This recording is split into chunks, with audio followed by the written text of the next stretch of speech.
शं वरुणः शन्नो भवत्पर्यमा शन्न इन्द्रो बृहस्पतिः शन्नो विष्णुरुक्रमः ॐ शान्ति शान्ति शान्तिः।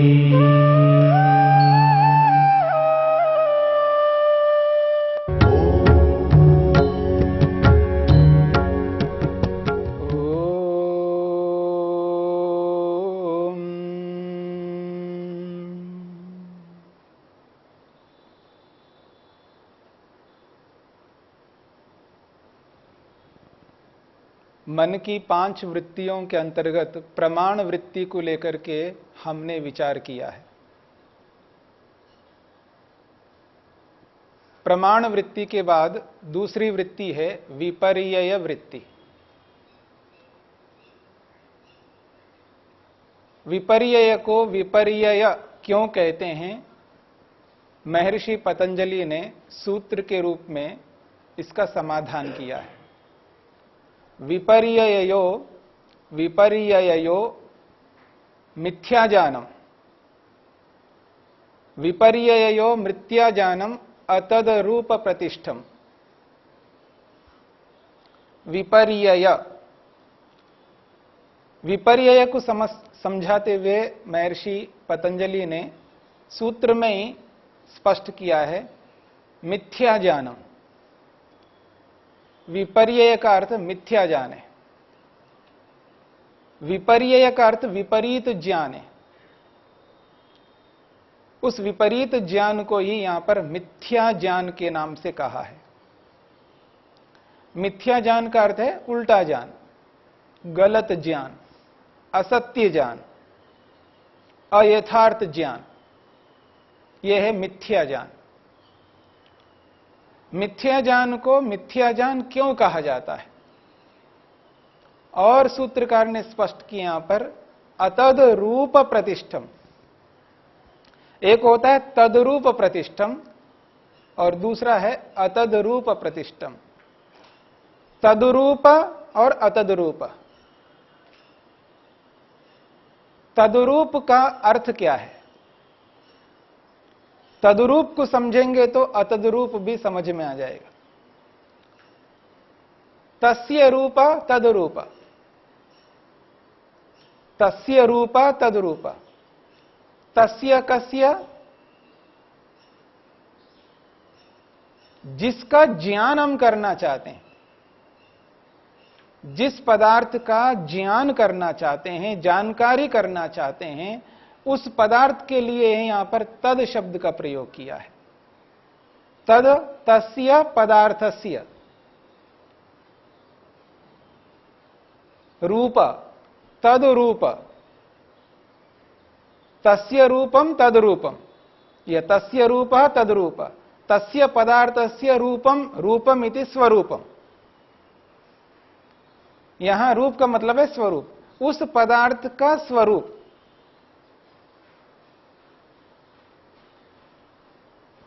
उस पदार्थ का स्वरूप जैसा है उसको तदरूपम कहते हैं।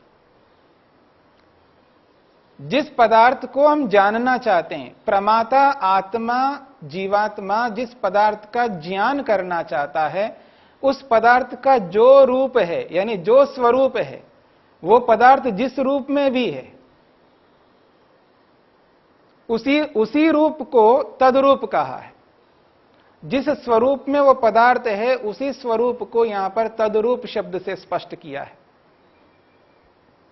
तो वो जैसा है वो पदार्थ, जिस रूप में है, जिस स्वरूप में है, जिस स्थिति में है वो पदार्थ, उसी स्थिति को एहसास करना है, यह है तदरूप का अर्थ। पर यहां पर मिथ्या ज्ञान में ऐसा नहीं होता है। जो पदार्थ जिस रूप में है, जिस स्वरूप में है, उसके विपरीत स्वरूप में एहसास होता है व्यक्ति को। तदरूप अतदरूप, न तद्रूप अतद्रूप, जो तद्रूप नहीं है, उस स्वरूप में नहीं है, विपरीत स्वरूप में है। प्रतिष्ठम, अंत में शब्द है प्रतिष्ठम, प्रतिष्ठम विद्यमानम। प्रतिष्ठम का अर्थ है यहां पर विद्यमान। तद्रूप में जो विद्यमान है उसको तद्रूप प्रतिष्ठम कहेंगे। जो वस्तु जिस रूप में विद्यमान है उसको तद्रूप प्रतिष्ठम कहेंगे। और जो वस्तु जिस रूप में विद्यमान नहीं है, जिस रूप में स्थित नहीं है, उसको कहेंगे अतद्रूप प्रतिष्ठम। तो अर्थ हुआ, जो वस्तु जिस रूप में विद्यमान है उसको उस रूप में अनुभव नहीं करना, उसके विपरीत अनुभव करना, उससे उल्टा अनुभव करना, यही अतद्रूप प्रतिष्ठम का अर्थ है। तो विपर्ययो मिथ्या जानम, मिथ्या ज्ञान को विपर्यय कहते हैं। और वो कैसा है? अतद्रूप प्रतिष्ठम में है, जो जैसा है उस रूप में विद्यमान नहीं है, इसी का नाम है मिथ्या ज्ञान, उल्टा ज्ञान। संसार में मिथ्या ज्ञान इस रूप में व्याप्त है, पूरे संसार में जहां जहां तक मनुष्य हैं, कोई ऐसा एक मनुष्य नहीं मिलेगा जिस मनुष्य तक मिथ्या ज्ञान पहुंचा ना हो। मिथ्या ज्ञान की जो व्यापकता है वो एक प्रकार से व्यापक है, सर्वव्यापक के रूप में विद्यमान है। जहां जहां तक मनुष्य है वहां वहां तक मिथ्या ज्ञान विद्यमान है। संसार में ऐसा कोई मनुष्य नहीं है, बच्चा हो बूढ़ा हो, छोटे से छोटे बच्चे में और बड़े से बड़े वृद्ध तक व्याप्त है। किशोर बच्चा हो, युवा बच्चा हो, प्रौढ़ व्यक्ति हो, कोई भी मनुष्य हो, पुरुष हो, स्त्री हो, कैसा भी व्यक्ति हो, प्रत्येक मनुष्य में अविद्या मिथ्या ज्ञान व्याप्त है। और इसके आश्रय से कोई मनुष्य ऐसा नहीं है जो छूटा हुआ हो। सभी मनुष्य मिथ्या ज्ञान के आश्रय में जी रहे हैं। मनुष्य का जो उद्देश्य है, जिस उद्देश्य को लेकर के मनुष्य जन्म लेता है इस संसार में, जिस संकल्प को लेकर के आत्मा मां के गर्भ से बाहर निकलता है, गर्भ में रहते समय आत्मा का जो संकल्प होता है, जिस संकल्प को लेकर के गर्भ से बाहर निकल के आता है आत्मा, जिस संकल्प को लेकर के, जिस उद्देश्य को लेकर के जन्म लेता है व्यक्ति, वो उद्देश्य, वो संकल्प एक कोने में रह जाता है। उस संकल्प को ताक में रख करके व्यक्ति चलता है और मिथ्या ज्ञान के चुंगल में फंसा हुआ है, फंस जाता है। और इस मिथ्या ज्ञान से बाहर निकलना बहुत मुश्किल सा हो गया है। वैसे व्यक्ति बहुत ऊंची ऊंची बातें करता है, बड़ी बड़ी बातें करता है, बड़ी बड़ी योजनाएं करता है, ऊंची ऊंची पढ़ाई भी करता है, बड़े बड़े कारनामे भी करता है, पता नहीं क्या क्या करने लगता है मनुष्य, बहुत कुछ करता है। इतना सब कुछ करता हुआ भी इस मिथ्या ज्ञान के चुंगल से बाहर नहीं निकल पा रहा है। और इस मिथ्या ज्ञान ने मनुष्य को ऐसा जकड़ करके रखा है जैसे बंदरी जो है किसी मरे हुए बच्चे को पकड़ करके रखती है। उसको यह एहसास नहीं होता है कि यह बच्चा मर गया है। सूख सूख करके हड्डियां निकल के आ गई, तो भी बंदरी जो है उस बच्चे को पकड़ करके रखा है। और ये जो स्थिति है, यही मनुष्य की स्थिति है। मिथ्या ज्ञान इतना व्याप्त हो गया है व्यक्ति के अंदर, रोम रोम में विद्यमान है। कहने को व्यक्ति कहता है धन से कोई मुक्ति मिलने वाली नहीं है, धन से मुक्ति मिलने वाली नहीं है, पर धन के पीछे लगा हुआ है, वित्तेषणा से ओतप्रोत है। इसीलिए व्यक्ति उस धन के लिए समय निकालता है। धन के लिए व्यक्ति के पास समय ही समय है, पर मुक्ति के लिए समय नहीं है। कोई धन में फंसा हुआ है, धन के चक्कर में चला हुआ है।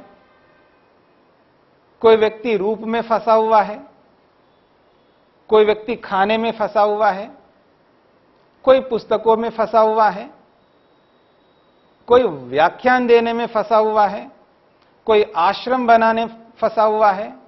अलग अलग व्यक्ति किसी ना किसी विषय में फंसा हुआ दिखाई देगा। कोई क्रोध में, कोई लोभ में, कोई ईर्ष्या में, कोई अहंकार में, कोई किसी में, कोई किसी में। हर व्यक्ति में कोई ना कोई एक स्थिति ऐसी है, उससे बाहर निकल के नहीं आता व्यक्ति। किसी को रूप नहीं भाता है तो उसको शब्द बहुत अच्छा भाता है।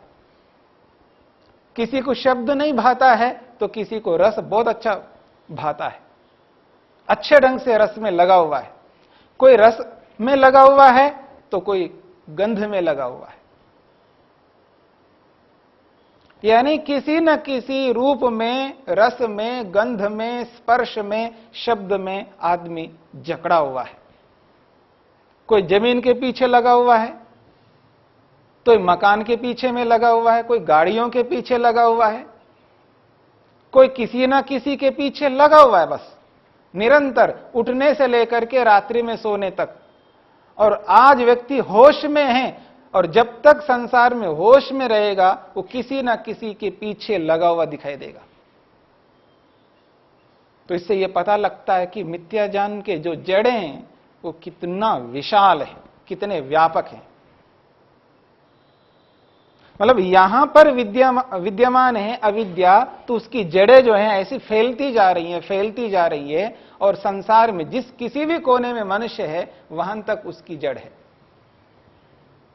इतना व्यापक रूप से विद्यमान है मिथ्या ज्ञान।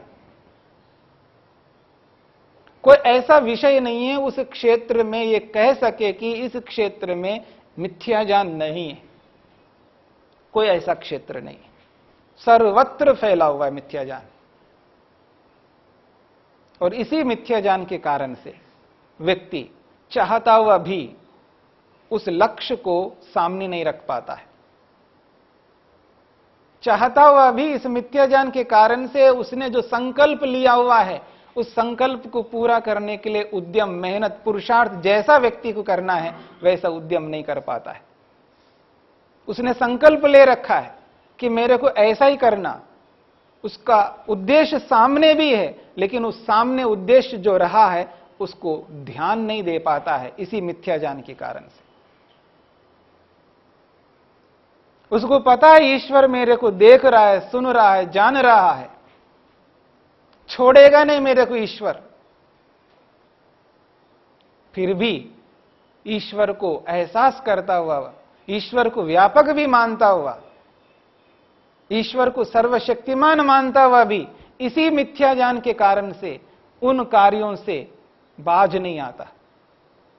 जिन कार्यों को नहीं करना चाहिए उन कार्यों को वो त्याग नहीं कर पाता है। ये जो संबंध बने हुए हैं, माता का, पिता का, भाई का, बहन का, पति का, पत्नी का, गुरु का, शिष्य का, जितने भी ये सारे के सारे संबंध हैं, इन सारे संबंधों में व्यक्ति जकड़ा हुआ है, इनसे ऊपर उठ नहीं पा रहा है। इन सब संबंधों से ऊपर एक और संबंध है जो ईश्वर के साथ आत्मा का संबंध है। उस संबंध के लिए उसके पास समय नहीं है। उस संबंध को एहसास करने का, उस संबंध को जीवन में उतारने का उसके पास समय नहीं है, इसी मिथ्या ज्ञान के कारण से। विपरीत ज्ञान, उल्टा ज्ञान है। ज्ञान बहुत रखता है व्यक्ति, उसको यह लगता है मैं बहुत जानता हूं, मैं जानकार हूं, मैं ये भी जानता हूं, वो भी जानता हूं, वो भी जानता हूं, सब कुछ जानता हूं। लेकिन उस सब कुछ जानने में मिथ्या ज्ञान विद्यमान है। उस ज्ञान के साथ साथ मिथ्या ज्ञान मिला हुआ है उसके साथ में। और इसी मिथ्या ज्ञान के कारण से जिस स्थिति में उसको रहना चाहिए उस स्थिति में नहीं रह पाता है। और देखिए, कहने को वो कहता है मैं चाहूं तो ऐसा कर सकता हूं, लेकिन करता नहीं है। आश्चर्य की बात यह है, वो कहता है मैं चाहूं तो ये कर सकता हूं, लेकिन करता नहीं है। आप ही कर सकते क्या? मैं नहीं कर सकता? मैं भी कर सकता हूं। क्या समझते हैं आप अपने आप को? मैं भी करता हूं, लेकिन करेगा नहीं।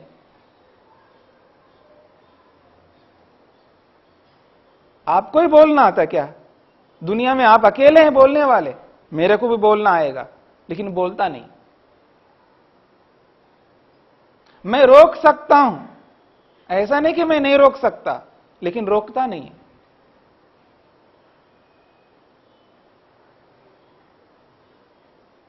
देखो कैसे बैठा हुआ है, बिल्कुल मौन, बिल्कुल मौन है, दिखा रहा है, कुछ भी नहीं बोलता है। यानी सामने वाला को एहसास करता है, ये ऐसा करता है, मैं भी कर सकता हूं, लेकिन करता नहीं। मैं ये भी कर सकता हूं, वो भी कर सकता हूं, सब कुछ कर सकता हूं, लेकिन करता नहीं है। करेंगे तभी तो लाभ होगा। कर सकता हूं ये बात तो व्याप्त है, और आत्मा सब कुछ कर सकता है। जिस काम को एक व्यक्ति कर रहा है, क्योंकि वो कर सकता है इसलिए कर रहा है, क्योंकि वो एक आत्मा है। जब वो आत्मा इस बात को कर सकता है, तो प्रत्येक आत्मा उस बात को करेगा। कर सकने का सामर्थ्य प्रत्येक आत्मा में है। केवल सामर्थ्य के रहने से काम नहीं चल सकता, उस सामर्थ्य का उपयोग करना पड़ेगा, उसको क्रियान्वित करना पड़ेगा, उसको कर्म में बदलना पड़ेगा उस सामर्थ्य को, तब जाकर के हम उस स्थिति तक पहुंच सकते हैं। केवल अपने सामर्थ्य को पहचानने मात्र से उन्नति नहीं हो सकती है। अपने सामर्थ्य को पहचान करके उसको क्रिया के रूप में लाना होगा, उसको धरती पर उतारना पड़ेगा। जब धरती पर उतारता है व्यक्ति, तब उसको एहसास होता है हां मैं ये कर सकता हूं, इसलिए कर रहा हूं। जब व्यक्ति नहीं करता, क्रिया नहीं करता है, तब केवल बोलता है व्यक्ति, और उस बोलने में अहंकार काम करता है। याद रखना, उस बोलने में जब अहंकार काम करता है, तो वो अहंकार मिथ्या ज्ञान से ओतप्रोत है। और जब तक व्यक्ति में मिथ्या ज्ञान ओतप्रोत रहेगा, तब तक वो व्यक्ति अपने लक्ष्य की ओर नहीं बढ़ सकता, और उसने जो भी संकल्प लिया है उस संकल्प को पूरा नहीं कर सकता। संकल्प पूरा तभी हो पाएगा जब इस मिथ्या ज्ञान को एहसास करके इस मिथ्या ज्ञान को मन से हटाना होगा। मिथ्या ज्ञान के हटने पर ही तत्व ज्ञान आएगा। कटोरे में कुछ भरा हुआ है तो दूसरी चीज उसके अंदर नहीं आ सकती है। मिथ्या ज्ञान उसके अंदर भरा हुआ है, मन के अंदर, और जब तक ये मिथ्या ज्ञान भरा हुआ रहेगा तब तक हम उस स्थिति में नहीं पहुंच सकते। ये वास्तविकता है। तो इस मिथ्या ज्ञान को एहसास करना है। विपरीत ज्ञान को मिथ्या ज्ञान कहा है, जो अतद्रूप में रहता है, जो वस्तु जैसी नहीं है उसको उस रूप में एहसास होता है, यही मिथ्या ज्ञान है।